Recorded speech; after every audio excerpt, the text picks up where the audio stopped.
Hello chess friends, welcome to my new DVD for Chess Base, and I'm going to offer you a complete repertoire for black against the move 1e4, and that's of course what everybody is looking for, and we try to keep it as simple as possible, as after the move e4 I like this Scandinavian a lot with the move d5, and after e d5, queen takes d5, we are bringing our queen out early.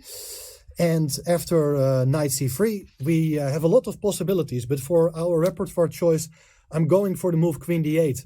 It's a very strange way of playing at first. You lose 2 tempi with your queen.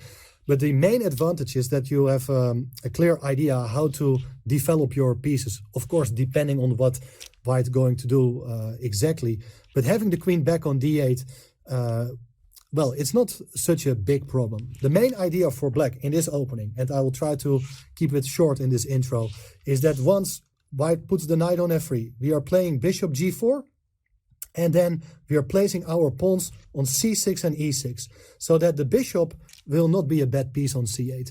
That's, of course, one of the main problems you could face. So that's why we bring out the bishop first. And after that, we have simple development. We put the knights on f6 and d7, get the bishop out to e7, perhaps even more actively on d6. Or in certain cases, the bishop could also come to b4 to exert more pressure on White's knight on c3. So that's a main idea for black.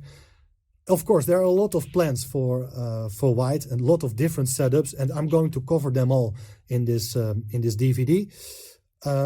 It's a solid opening, and whenever we're given the chance, we look for ways to sharpen things up. You should understand that perhaps it might not offer full equality, but so far a lot of strong players have failed to exploit it. Even grandmasters, even really strong grandmasters, including world champion Magnus Carlsen, have been playing this system as black. So that is already a sign that things are not as simple as you may think initially.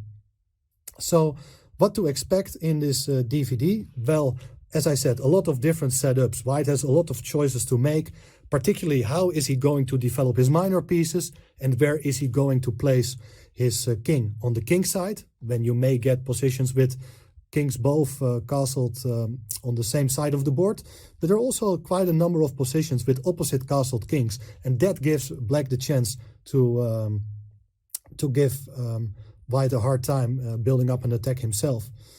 So that is, of course, the main part of our repertoire. But we are going to examine also other type of setups. There are positional ideas, there are tactical themes to be discussed as well. But also minor options for White on move 2 and move 3. They will be discussed in detail, and I think that should give you a lot of confidence dealing with this opening.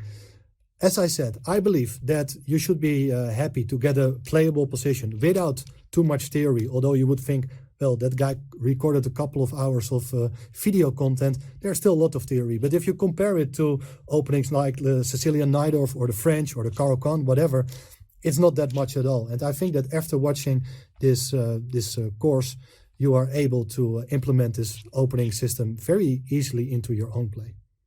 I wish you a lot of fun going through the several chapters, and enjoy it and be able to implement it in your own games as well.